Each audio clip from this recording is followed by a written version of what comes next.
One of the most beautiful train route journey of Karnataka. అదే మన సకలేశ్పురం నుంచి సుబ్రహ్మణ్య రోడ్.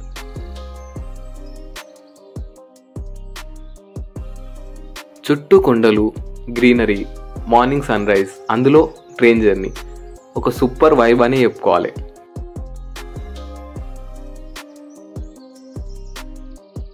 ట్రైన్ సుబ్రహ్మణ్య రోడ్కి రీచ్ కావడానికి 1.5 అవర్ నుంచి 2 అవర్స్ మధ్యలో అయితే తీసుకుంటుంది.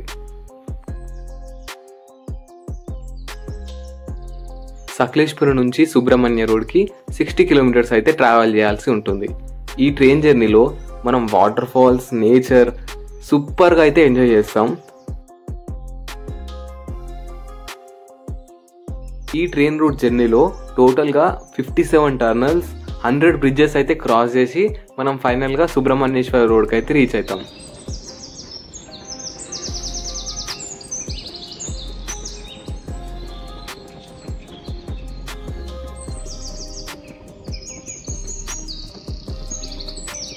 ఈ ట్రైన్ రూట్ జర్నీలో కంప్లీట్గా ఘాట్ సెక్షన్స్ ఉండడం వల్ల ట్రైన్ అయితే చాలా స్లోగా వెళ్తుంది.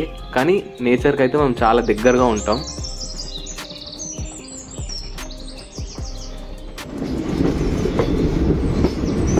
మీరు కూడా ఆ నేచర్ని చూసి అయితే ఎంజాయ్ చేసేయండి.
Hello guys, welcome back to my YouTube channel.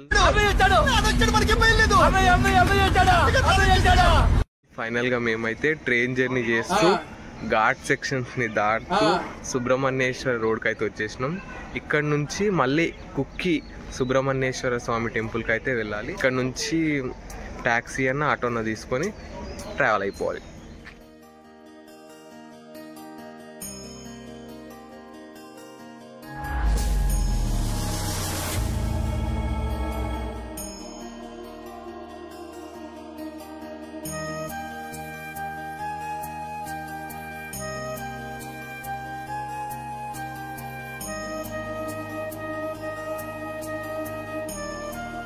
అయితే కుక్కీకి అయితే వచ్చేసినాం. నెక్స్ట్ ఇంకా లాడ్ తీసుకొని చికెన్ కావడం.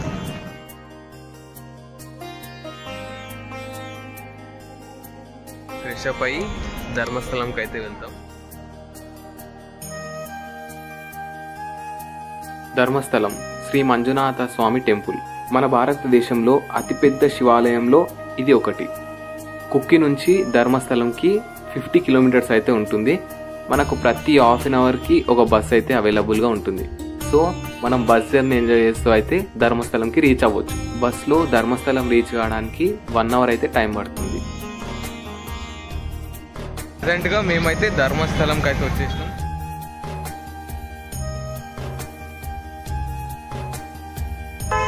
బ్యాక్ సైడ్ అయితే ఆర్చ్ ఎంట్రన్స్కి, ఇంకా మేమైతే లోపలికి టెంపుల్ దగ్గరికి అయితే వెళ్తున్నాం.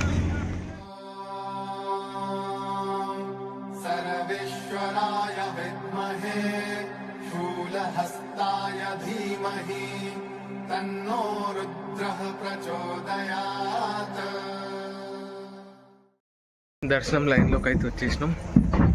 2 నుంచి 2.5 hours పడుతుందని చెప్తున్నారు. బట్ చూడాలి. రష్ అయితే చాలానే ఉంది ఈరోజు. ఇంకా మాకు అయినా ఈవినింగ్ వరకు టైం ఉంది కాబట్టి ఎగ్జాక్ట్ టైం 1 అవుతుంది. So no problem.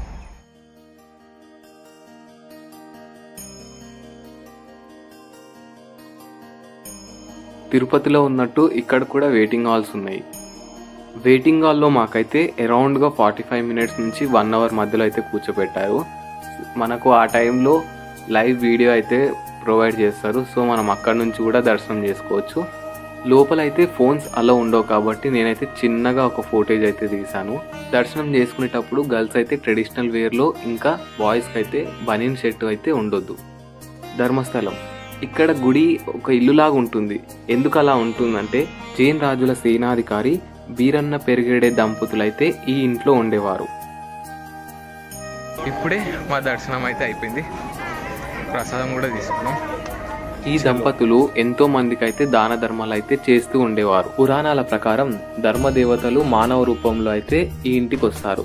ఇద్దరు దంపతులు ధర్మదేవతల్ని చాలా బాగా పూజించడంతో ధర్మదేవతలు సంతోషం పొంది ఆ రోజు రాత్రి కలలో ఆ ఇద్దరి దంపతులకైతే ఆ ఇంటిని ఆ ధర్మదేవతలకైతే అంకితం చేయమని చెప్తారు. ధర్మ రక్షణ కోసం ఆ దంపతులు ఇద్దరు కూడా ఆ ఇంటిని ధర్మదేవతలకైతే అంకితం చేస్తారు.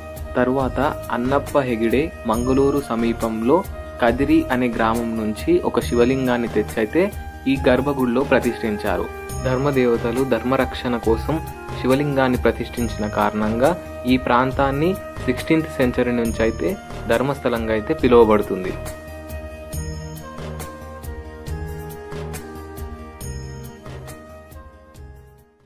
ధర్మస్థలంలో దర్శనం అయితే అయిపోయింది. ఫైనల్గా ఇంకా కుక్కీకి అయితే స్లీపర్ బస్లో రిటర్న్ అయిపోతున్నాం. ఈరోజుతో బ్లాగ్ ఇంతే. Thank you so much watching. Meet you in next blog. అంతవరకు ఓకే బాయ్. ఓకే.